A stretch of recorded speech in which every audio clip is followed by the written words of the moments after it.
کہ پہلی بات تو یہ کہ اگر اتنی آسان ہے، اتنا ہی کوئی ایشو نہیں ہے تو پھر مسئلہ کیا ہے؟ اگر میں ایک جملے میں جواب دوں تو پھر مسئلہ کیا ہے؟ اگر یہ ہوتا رہتا ہے، سیاستدانوں کو سزا ہوتے رہتے ہیں، بعد میں وہ وزیر اعظم بنتے 10 سال بعد 20 سال بعد، تو پھر مسئلہ کیا ہے؟ دیکھیے،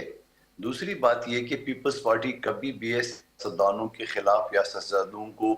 سزا دینے پہ خوش نہیں ہوتی ہے، کیونکہ ہم نے بھی یہ ساری چیزیں بھگتی، ہم نے بھی یہ سب کچھ دیکھا ہے۔ لیکن سوال یہ کہ یہاں پہ ایک رخ نہیں ہے، دو رخ نہیں ہے۔ اگر توشہ خانہ کا صرف کیس ہے تو میں یہ کہوں گا کہ اس کو فوری طور پر ہونا چاہیے۔ اگر دوسرا کیس ہے عیدت والی کیس، تو میں کہتا اس کو تو میں شروع کے دن سے اس کے خلاف، اور میں کہتا ہوں اس سے زیادہ بے غیرتی والا کیس ہے ہی نہیں ہے۔ بے غیرتی والا کیس میں ان سینس میں کہہ رہا ہوں کہ عورتوں والے کیس جو ہے نا وہ عدالتوں میں لانا ہی نہیں، چاہے حکومت ہو چاہے کوئی بھی، میں اس کو اس سے زیادہ بے شرم کیس کہہ نہیں سکتا ہوں، چاہے جتنے بھی خان صاحب کی غلطی ہوئی یا، لیکن ہمارے معاشرے میں اس ٹائپ کے کیسز نہ سنے جاتا ہے، نہ دیکھتے ہیں، نہ اچھالا جاتا ہے۔ اور یہ آج کا میرا موقف نہیں ہے، میرا ماضی کی بھی ٹاک شو دیکھ لیں، ہمیشہ میں اس کیس کو بڑا بے شرم کیس کہوں گا، اور نہیں ہونا چاہیے وہ کیس۔ لیکن بات یہاں ختم نہیں ہوتی ہے۔ بات اگر میں آپ کو کہ 9 مئی کے جو واقعات ہوئے، اور 9 مئی میں جو خان صاحب ماضی میں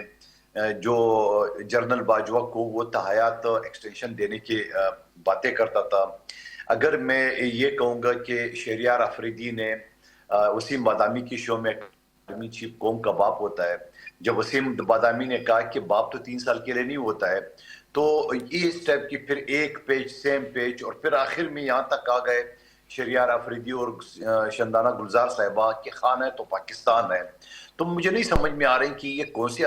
بات کر رہے ہیں کہ آپ پاکستان کے غدار اور پاکستان کے دشمن شیخ مجیب الرحمان کا ویڈیو آپ اپنے پیج پہ لگا رہے ہو اور اون بھی کر رہے ہو۔ آپ کیا ثابت کرنا چاہ رہے ہو؟